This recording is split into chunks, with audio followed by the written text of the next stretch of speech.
tuyo, libre soy. ¿Cuántos somos libres?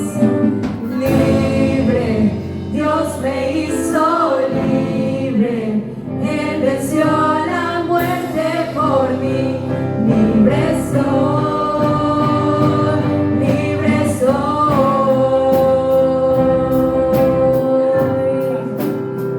libre soy.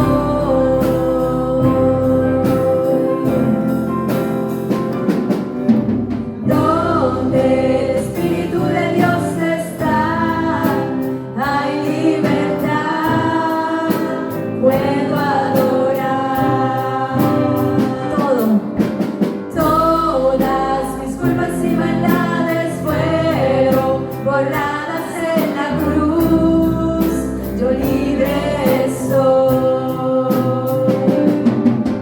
Perdonado soy, solo por tu amor, no hay más condenación.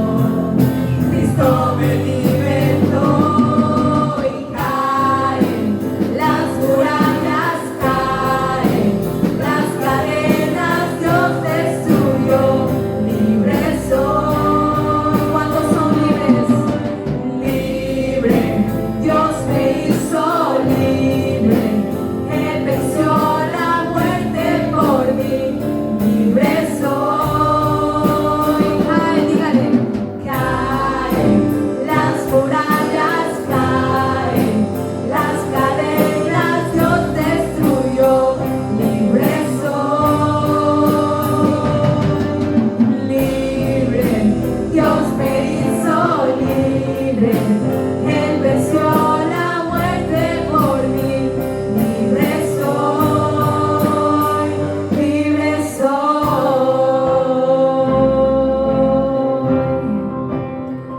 libre soy.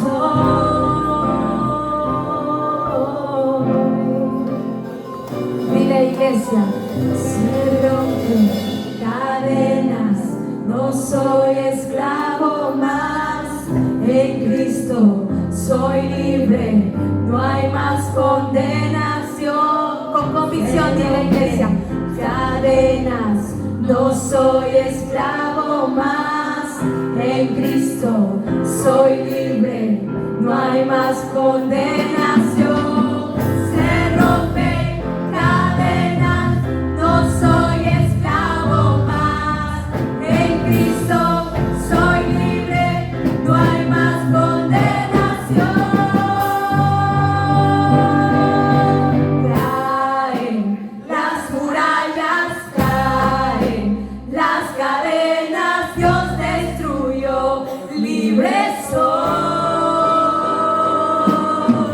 libre, Dios me hizo libre, Él venció la muerte por mí, libre soy. Caen, caen, caen las murallas, caen las cadenas, Dios destruyó, libre soy, libre, libre, Dios me hizo libre, Él venció la muerte por mí, libre soy, libre soy,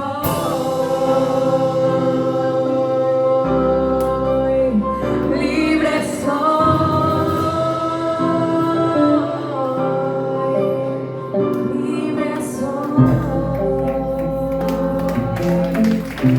Somos más esclavos, nada de nada somos esclavos, ya no vivimos en esa esclavitud por el que gobierna en nosotros es solo Cristo. Él pagó el precio en la cruz por cada uno de nosotros, amén, aleluya. Denle un fuerte aplauso. Gracias, Señor, gracias por esta gracia bendita, Señor, gracias te damos, Padre. Hoy comenzó un nuevo día, hoy hay palabra de Dios, ya Dios nos está hablando, así que con un fuerte aplauso vamos a recibir a la pastora, a la sierva del Señor, con disposición a escuchar lo que Dios tiene para hoy, para nosotros. Buen día, pastora. Qué bueno es Dios, amén. Dios es bueno todo el tiempo, ¿cierto?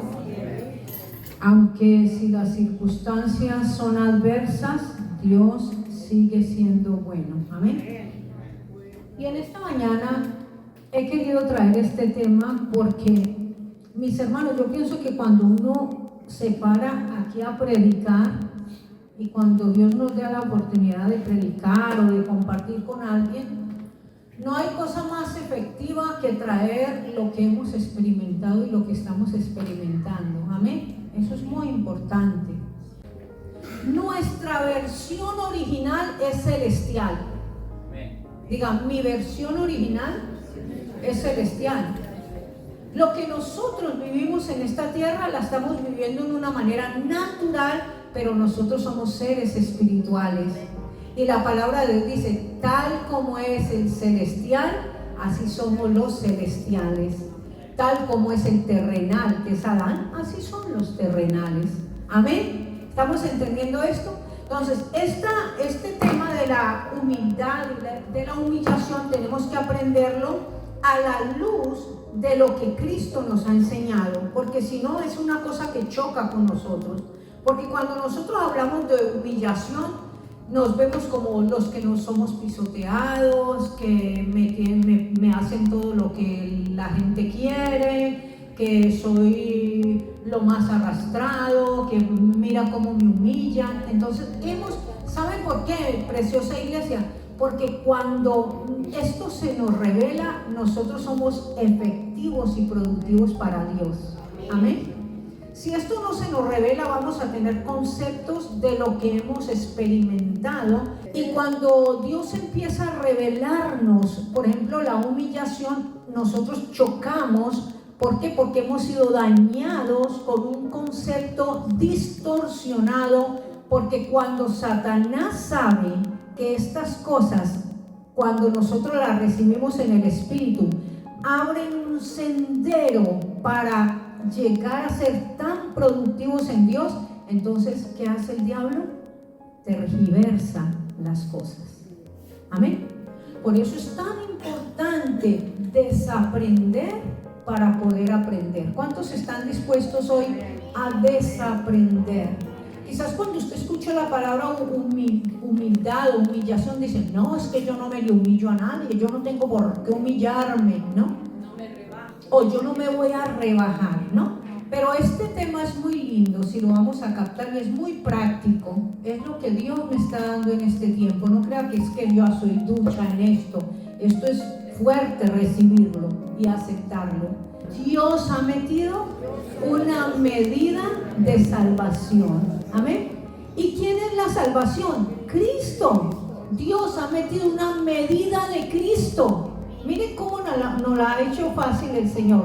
Para cuando usted hable a esa persona, ese espíritu, esa semilla pueda despertar esa medida, amén, que hay en esa persona. Dale un fuerte aplauso al Señor.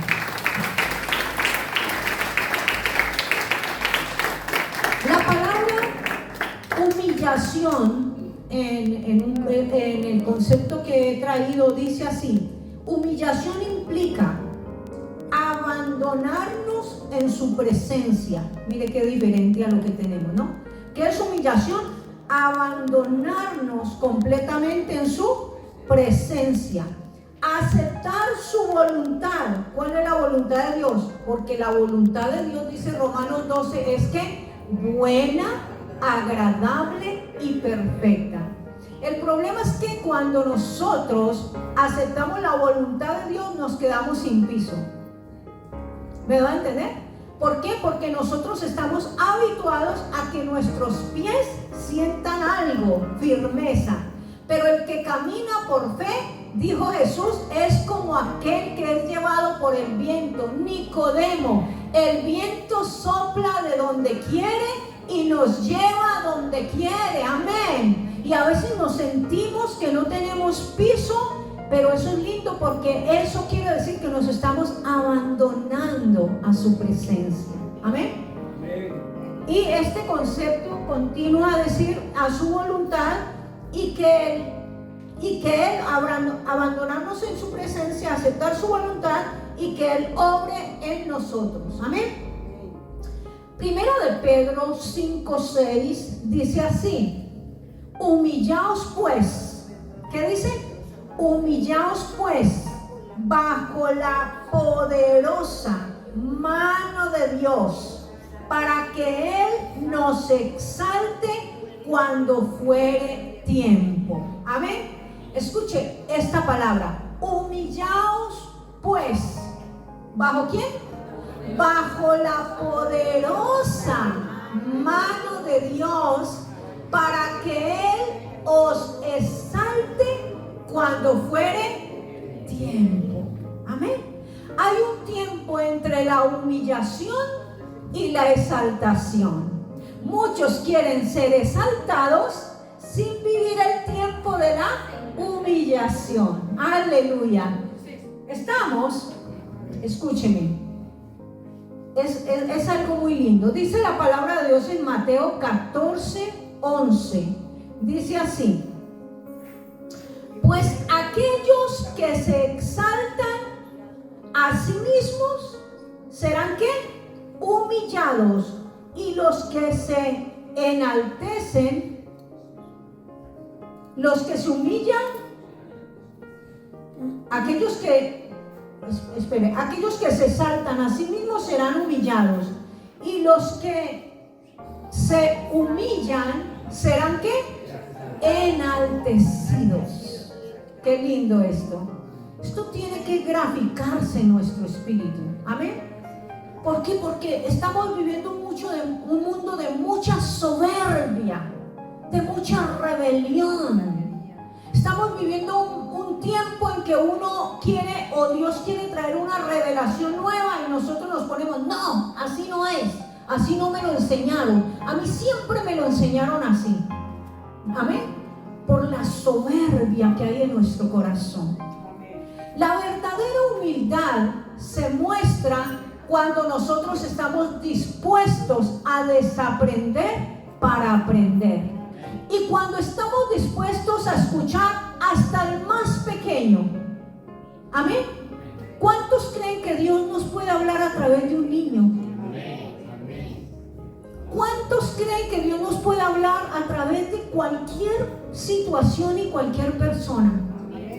Pero mira cuánta soberbia hay. ¿Usted qué me viene a enseñar si yo tengo mis títulos en la pared? Qué terrible, la soberbia. Esto lo vamos a ver a la fin, porque es el enemigo número uno de la humildad o de la humillación. Miremos lo que dice la palabra de Dios en Mateo 16:24. Mateo 16:24 es un pasaje muy importante en la Biblia, porque en Mateo es que Jesús, ya pronto a ir a la cruz, toma la decisión de revelarse a los discípulos como el ungido, como el Cristo. Amén. Ustedes recuerden que antes de la cruz, Jesús era Jesús de Nazaret, el hombre. ¿Estamos? Esto es muy importante, porque todo lo que Jesús de Nazaret, el hombre, antes de la cruz hizo, lo estaba haciendo bajo la ley, cumpliendo la ley. ¿Me doy a entender?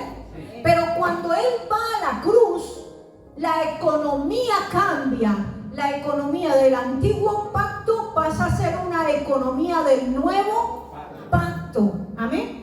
Y esto es muy importante. Cuando nosotros leemos la Biblia, tenemos que mirar todo lo que dijo Jesús antes de la cruz y pasarlo por la cruz, porque todas las promesas y las cosas que Jesús dijo antes de la cruz tomaron un cumplimiento y una realidad después de la cruz. ¿Estamos? Entonces, miren que en este pasaje de Mateo 16, Jesucristo le pregunta a los discípulos: ¿quién dicen los hombres que soy yo? Este pasaje ya lo hemos visto muchas veces, que en ese momento ellos dicen, unos dicen que eres un profeta, que eres Elías. Dijo, pero yo quiero saber quién soy yo para ustedes. Jesús estaba a punto de ir a la transfiguración. Recuerde que en ese momento después pasa la transfiguración, que Él se revela a estos discípulos amados, y Jesús se revela a ellos, y Dios usa a Pedro precisamente a Pedro. Pedro dice, ¿tú eres qué? El Cristo. Hasta ahí Pedro sabía que era Jesús de Nazaret. Esto es bien interesante. Hasta ahí habían visto al hombre, a Jesús de Nazaret orando. Pero en ese momento Jesús se revela a ellos y Dios a través del Espíritu Santo usa a Pedro y Pedro dice, tú eres el Cristo. Esa palabra Cristo no se había escuchado entre ellos. Se había escuchado Jesús de Nazaret, lo habían visto ver los milagros. Tú eres el Cristo, el Hijo del Dios viviente. Ahí es donde Jesús dice, bienaventurado, 3 veces feliz, 3 veces bendecido eres, Pedro, porque no te lo reveló carne ni sangre, sino mi Padre que está en los cielos. Y termina esa parte allí diciendo, les aconsejo de no decírselo a nadie. ¿Por qué Jesús les dijo, les aconsejo de no decírselo a nadie? Porque esa revelación estaba dada, había sido suelta, pero se tenía que verificar en la muerte y la resurrección de Jesús, porque solo cuando Jesús de Nazaret muere en la cruz se libera al Cristo. Amén. Y al liberarse el Cristo, Él se podía meter en cada uno de nosotros. Antes no. Y cuando Pedro termina esta revelación, Jesús empieza a decirles, empieza a hablar de su muerte. Inmediatamente allí empieza a decir, yo tengo que ir a Jerusalén y morir allí en Jerusalén. ¿Y qué pasó con Pedro? Pedro lo llama aparte. Escúchenme esto, que está muy colegado con la rebeldía, con el egoísmo, con el egocentrismo. Pedro lo llama aparte y dice, ni que se te ocurra, ni que suceda que tú vayas a morir. ¿Cómo estamos contentos con usted aquí viéndote hacer milagros y toda la cosa? Mira, tremendo, semejante revelación que recibe Pedro y baila en barra al momentico. Aquel que Jesús le dijo bien, a ver, ¿no nos ha pasado así a nosotros también? Ay, ahora, ¿sabes? Tocamos el cielo con las manos y aconsejamos a la gente y llegamos a la casa diciendo, wow, ¿cómo me usó el Señor hoy? Pero llegamos a la casa y tenemos algún problema y se nos sale el viejo Pedro. ¿Sí o no? ¿A cuánto? ¿Solo a mí me pasa? A todos, ¿cierto? Porque estamos en un proceso. Amén. Escuchen lo que pasó. Venga Jesús, ¿cómo así? Semejante revelación, que tú eres el Cristo, el ungido. No, que ni te acontezca que tengas que ir a morir. ¿Cómo se te ocurre? Tenaz lo que le contesta Jesús. Que le dijo, Pedrito, ay sí, tan lindo como me consideras. Ay sí, voy a caer aquí en egocentrismo. Ay sí, yo soy el que tengo que ir a morir. Ay no, pobrecito yo. Tremendo cómo labora el enemigo en nuestras vidas. Ah, pobrecito yo. Sí, Pedrito, mira, discípulos, lo que está diciendo Pedrito es la verdad. No, Jesús se para, porque cuando uno está conectado a un propósito eterno, porque cuando tú estás conectado a un diseño eterno, tú no caes jamás en conmiseración ni en un adulamiento de nadie. Nadie te adula. Y Jesús dijo, Pedro, ¿sí? Jesús lo miró y le dijo, apártate de mí, Satanás, porque no estás buscando lo que yo busco, no estás conectado al propósito eterno por el cual yo he venido. No buscas mi voluntad, sino tu voluntad. Y es tremendo porque a raíz de esto, mira lo que les dice Jesús a los discípulos en Mateo 16, 24. Y Jesús los mira y les dice, si alguno quiere venir en pos de mí. En esta versión dice, entonces Jesús dijo a sus discípulos, si alguno quiere venir en pos de mí, ¿qué tiene que hacer? Niéguese a sí mismo y tome su cruz y sígame, porque todo el que quiera salvar su vida la perderá, y todo el que pierda su vida por causa de mí la hallará. Este versículo no se nos ha revelado como debe revelarse, pero este versículo tiene mucho que ver. El negarse a sí mismo es humillarse. Cuando nosotros aceptamos a Jesús como Señor, nos estamos dando a Él. ¿Entiende por qué no es, ay, yo me tengo que negar, yo me tengo que humillar? ¿Cómo hago? Ningún hombre sin el poder del Espíritu Santo y sin la gracia que fue derramada en la cruz del Calvario puede humillarse a sí mismo y vivir una vida de humildad. Pero todo el que tiene a Cristo, al que se le ha revelado la obra de la cruz, ese hombre puede caminar en la voluntad del Padre como caminó Jesús de Nazaret, haciendo la voluntad del Padre.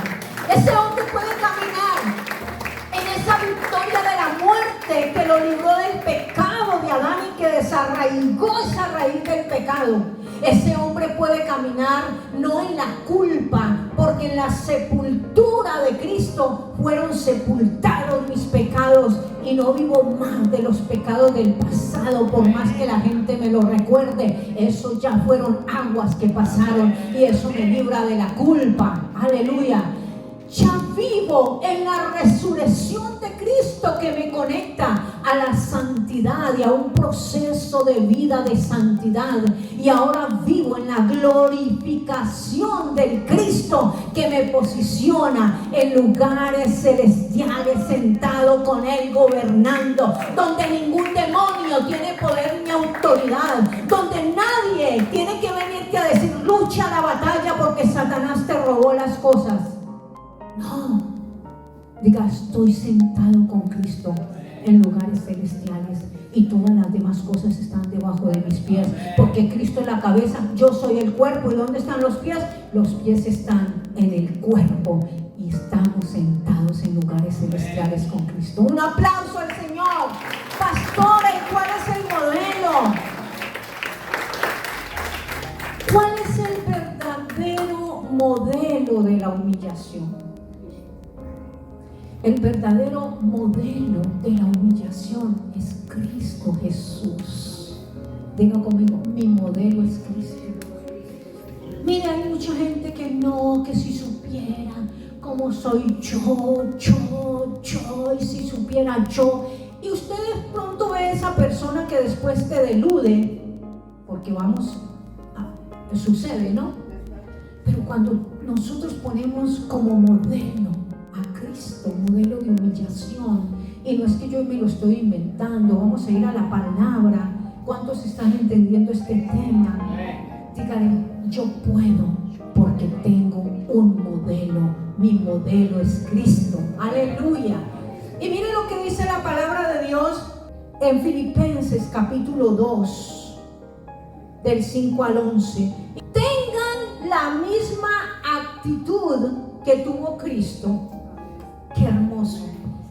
En la versión Reina Valera dice, sientan lo mismo que sintió Cristo. Pero ese sentir es muy ligado a las emociones y es muy peligroso, porque yo no puedo vivir de lo que siento, sino de una experiencia real. Por eso esta versión dice tengan la misma actitud. Es una acción, es un accionar. No es decir, no, yo lo siento, es que yo lo tengo que sentir. No, iglesia, no es las emociones las que me van a llevar a vivir una verdadera realidad en Cristo, sino la actitud.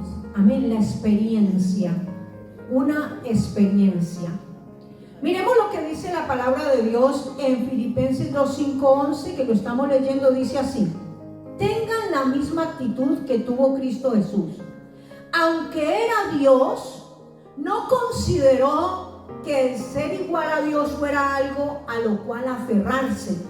En cambio, diga conmigo, renunció a sus privilegios divinos y adoptó la humilde posición de un esclavo y nació como un ser humano cuando apareció en forma de hombre. Se humilló a sí mismo en obediencia a Dios y murió en una cruz como morían los criminales. Por lo tanto, Dios lo elevó al lugar de máximo honor y le dio el nombre que está por encima de todos los nombres, para que ante el nombre de Jesús se doble toda rodilla en el cielo, en la tierra y debajo de la tierra, y toda lengua declare que Jesucristo es el Señor, para gloria de Dios el Padre. Iglesia, a veces nosotros leemos esta palabra y es como tan light, tan superficial, pero esta palabra tiene una profundidad tremenda. Diga conmigo, Jesucristo es Dios. Y Dios, el carácter de Dios, Dios es un Dios autosuficiente, Dios es un Dios autónomo, Dios es un Dios independiente, y podemos decir que Dios hace lo que hace porque Él es quien es. Infatti, hay palabras en la Biblia que dicen: ¿quién le pide a Dios consejo? ¿Quién le puede dar a Dios consejo? ¿Quién le puede sugerir algo a Dios? Y a veces somos tan soberbios: y Dios, ¿por qué a mí? ¿Por qué a mí? ¿Y por qué a mí me está pasando esto? ¿Y por qué es que tú no me respondes? ¿Sabe por qué, hermanos? Porque la religión siempre mira a Dios desde abajo. La religión es el hombre queriendo darle órdenes a Dios. La gracia es un Dios que gobierna. Diga, la gracia es un Dios que gobierna, un Dios que extiende su mano.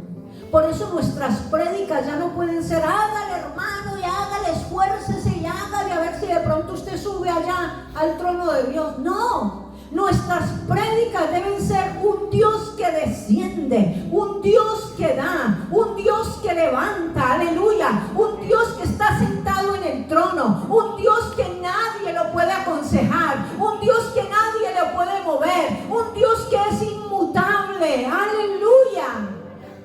Hebreos 5 dice así, del 7 al 10: mientras estuvo aquí en la tierra, Jesús ofreció oraciones y súplicas con gran clamor y lágrimas al que podía rescatarlo de la muerte. Y Dios oyó sus oraciones por la gran reverencia que Jesús le tenía al Padre. Aunque era hijo de Dios, diga conmigo, Jesús aprendió obediencia por las cosas que sufrió. De ese modo, Dios lo hizo apto. Diga conmigo, apto. Diga conmigo, aprendió obediencia y fue apto para ser el sumo sacerdote perfecto. Y Jesús llegó a ser la fuente de salvación eterna para todos los que le obedecen. Y Dios lo designó como sumo sacerdote según el orden de Melquisedec. Aquí hay una palabra clave. Diga conmigo, Jesús aprendió obediencia. No porque la rebelión estuviera en su corazón, sino porque a través del sufrimiento Él aprendió obediencia. Denle un aplauso al Señor.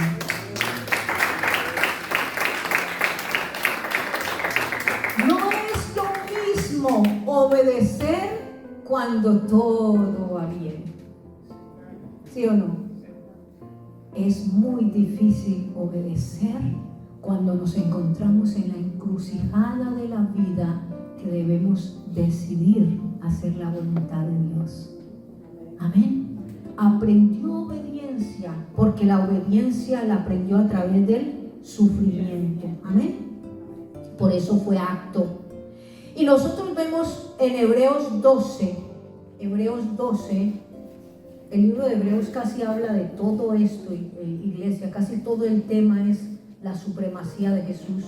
Mire lo que dice la palabra de Dios en Hebreos 12, dice: por lo tanto, ya que estamos rodeados por una enorme multitud de testigos de la vida de fe, quitémonos todo peso que nos impida correr, especialmente el pecado que tan fácilmente nos hace tropezar, y corramos con perseverancia la carrera que Dios nos ha puesto por delante.